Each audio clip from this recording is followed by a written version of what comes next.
how many of us have understood that the secret of success is letting go and not hanging on? Has anybody done horse riding here? Hands? Nobody's ridden a horse or learnt how to? Okay, what did your dafedar teach you? Usually in Jat.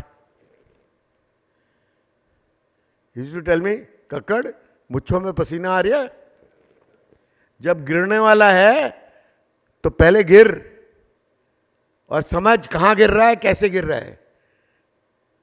अगर गिरने से डरेगा तो चोट लगेगी. Because when you start falling off a horse and you're off balance, if you are a good rider and if you have the courage to do so, you choose the position when to let go. So that when you land on the ground with a thud, you don't get injured. But if you hang on to the horse till the last possible moment, when you fall, you cannot choose where you're falling. You usually fall under the horse. He steps on you.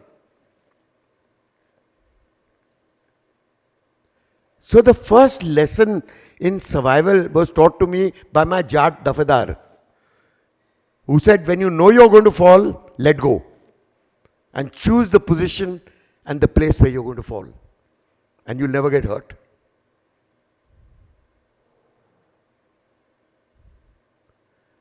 And I never really understood what he had said. I knew all about horse riding because I became a good rider. And the moment you lose the fear of falling, you really become a good rider. Because what prevents you from being a great rider is not skill, it's fear. It's fear of falling. So when you lose the fear of falling, because you know you can fall and choose your manner of falling, then you become fearless. Then you become a risk taker. And somewhere along the line, that stupid horse understands that. Because he can smell your fear. Did you know that? Animals can smell fear. That when you are scared of a dog, he'll bite you. He'll definitely bite you. If you are scared of him. You know why? Nature has a very clear way of understanding aggression. When you're scared of a dog or a snake or an animal, what is the first thing that you do? You pick up a stone or a stick. Right? Out of fear comes aggression. He understands fear and he knows it's going to be followed by aggression. He'll attack you first. And that is also of humans. So all aggression stems from fear. The fear of falling or letting go. So there's a poem for it. Actually, a very interesting poem from which we actually set up most of our companies. We took that as a motto for the companies that we set up. And it said to the mentor says to the mentee. It's a poem from a mentor to a mentee. And it says, come to the edge, we said. And they said, no, it's too high. It says, come to the edge, we said. And they said, no, we'll fall. Come to the edge, we said. And they very reluctantly came. And we pushed. And they flew. So if you don't jump off the edge, and if you don't get the support of your mentor to be able to do that, you'll never fly. That is the difference between an entrepreneur and a knocker. So when I lecture at the B schools, the greatest tragedy that I find is that we are training a whole generation of knockers.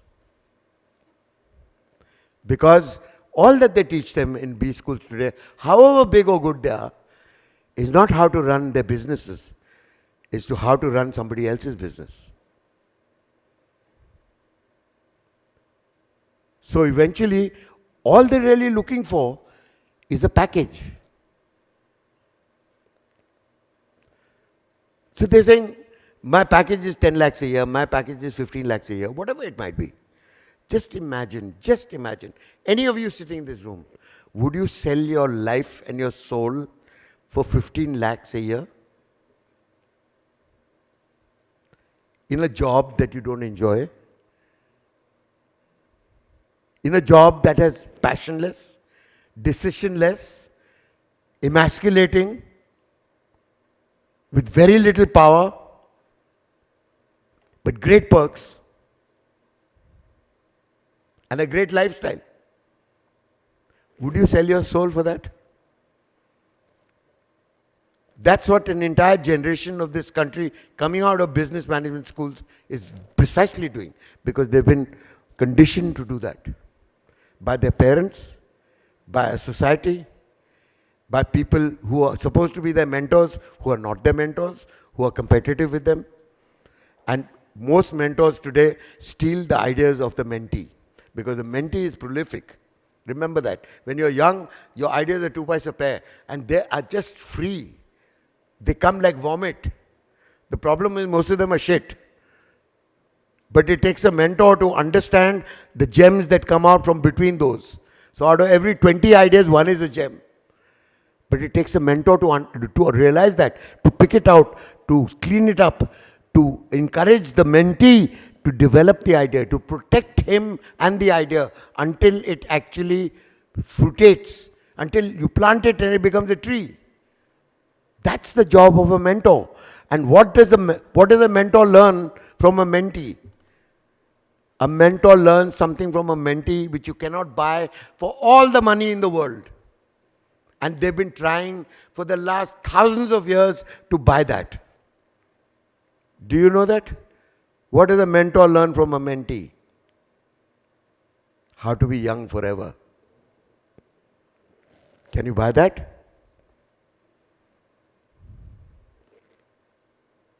In the history of the world, eternal youth is such a grand dream. So much money and time and effort has been spent looking for it when it's right under your nose. What is eternal youth? It's not the capacity for great sex. That's one of them. Eternal youth is a learning curve that never stops until you die. Young people teach you how to learn, even as a mentor. Because sometimes in your pride and in your short-sightedness, because you're a mentor, you think you know it all. The day you think you know it all is when you die, professionally and physically. Because you don't grow anymore. I had a cameraman who was 80 years old from Goa, and we called him Kamat Mam. He was a senior man. He was brilliant. Had a brain like a child. And I used to always marvel at this man's mind and his curiosity and his interest in everything that was different. And one day we went and shot in Kamat Mam's ancestral home for a film called Bhumika in Goa. And he had this beautiful Haveli with this angan, the Hindu style angan, with a well in the middle of the angan and the rooms all around it, and in a small village, which was ideal. It was like, I used to look at it and say, that's paradise. And Kamat Mam used to live in Bombay, in Dadar, in a small 2-bedroom apartment with his immediate family. And he had this massive Haveli in Goa. So one day I asked him, I said, Kamat Mam, why don't you retire and go back to Goa and enjoy your Haveli? Because you also paint. He used to also paint, other than being a cameraman. So I said, then you can sit there and paint. So he looks at me and he says, if I retire and if I tell my brain, now there's no more learning, you have retired, I'll die in about a year and a half. Because my body will realize that my brain has stopped growing and it will just collapse and die because I'm 80 years old. And at that time, I didn't understand what he was saying. But it took me almost a year to figure it out what he was saying. And what he was telling me was that the day he stops learning, he's going to die. And therefore, he has to keep working because he keeps learning from his work. And his passion for his work was limitless. And today I look back at Kamath Mam. He's still alive, by the way. And I think that is my role model. That is the man I want to be. I want to not stop learning till the day I die. And that is what your mentees teach you. How to be young and learn and be energetic. And your mind is always curious and full of ideas. And the courage to implement those ideas. You know, when I first went to Bombay and I was 21 years old, it took me about 3 years to understand that this is the most polluted city in the world. And I said, what the hell can we do about it? And I started, and friends of mine used to do scuba diving. So I learned how to scuba dive much later, at about 40. And then I thought back of the time when I was trying to solve this pollution problem, and I realized it was right there under my nose. And I said, what we're going to do is, we're going to make these scuba diving tanks of compressed air and fill them with pure air, oxygenated, with flavors of pine, of elm, of sea, or whatever you want. 6 flavors, like ice cream. You insert that damn tank in your boot, and you put a nozzle in through the air conditioning duct of your car, so the most polluted time of your life, which is driving through traffic, is actually your healthiest. So your car is actually loaded with oxygenated, pure, flavored air. And by the time you get to your office, you are ready to take on the world. And by the time you get home from your office, you are again ready to take on the world. Because those are the 2 most important parts of your day when you are traveling in your car, stuck in a traffic jam, breathing all kinds of polluted fuels. Of course, I never actually implemented it. But if anybody out here wants the idea, you can have it. You can sell pure air for $300 a load. That's what it costs. With a compressor which is made by a company called Bauer in Germany. We fill breathing air tanks with Bauer. It filters all the air, gives you pure air. But all you need to do is put an oxygen tank next to it and impregnate the air with pure oxygen. Anybody? Come on, entrepreneurs. Isn't it a great idea? And so you get ideas all the time. But because they're so plethoric and they're so easy to come by, they actually don't cost you anything. You don't hang on to them. When you steal an idea, always remember one thing. When you steal an idea, you protect it with your life because you never know when you might get another one. So you're very possessive about stolen ideas. But when you get an idea of your own, and you know that it's come from you, and if you get one idea, you can also get 100, then you want to give it away. So that is the confidence of an entrepreneur. Because an entrepreneur is passionate about his own idea. He very rarely steals somebody else's idea and tries to run his life on it. In advertising, we do that all the time. We steal people's ideas. Mentors steal mentees' ideas. So the junior guys never get credit. The senior guys get credit for what the junior guy thought of. But what the senior guy has done is he's recognized the idea which the junior guy never did. So instead of protecting the idea and giving credit where it's due, he just whacks it and claims that it's his. Yeah, he helped shape it. He helped bring it to life. He breathed life into it, but it's not his. But he stopped ideating because he's now thinks he's over the hill. Because he's not learning from his mentee. So the average age of my office is 22. And most of the time, I'm the youngest person in the office.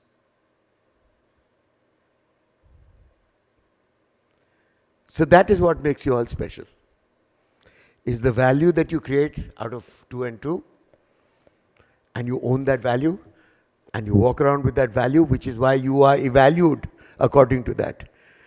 And one of the examples that I give all the time to my mentees in B schools, who are not really mentees, but they're the students who I lecture to, and I say, how many of you have the guts to go back home after your graduation from your B school and tell your parents that you want to be a mochi? How would you like it if your child, who was studying in Harvard, came back and said, I want to be a mochi?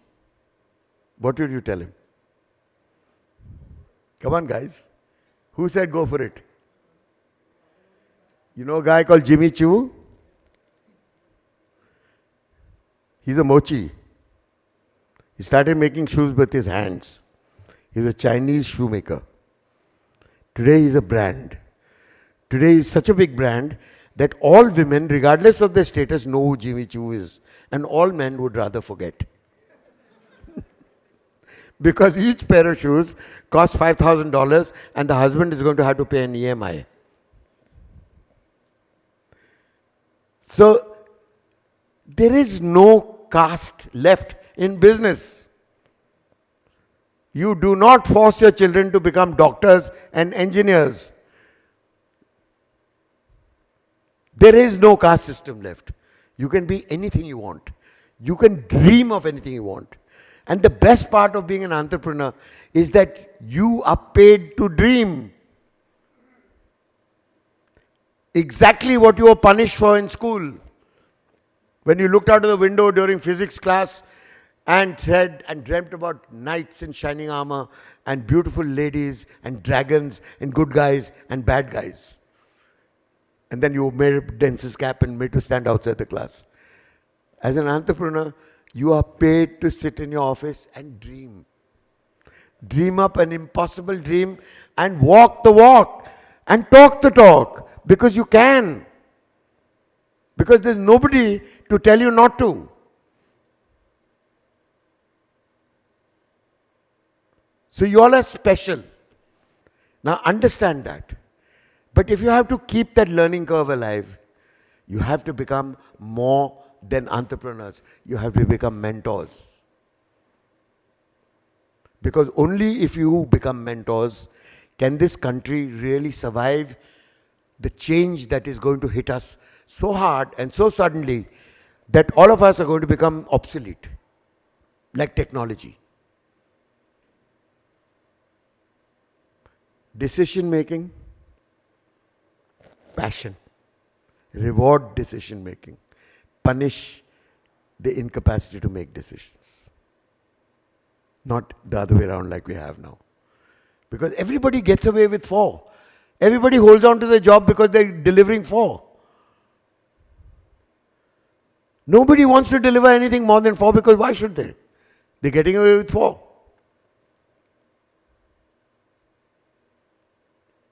So decision making, dreaming, following that dream, and mentoring. I'll leave you guys with that thought. Thank you.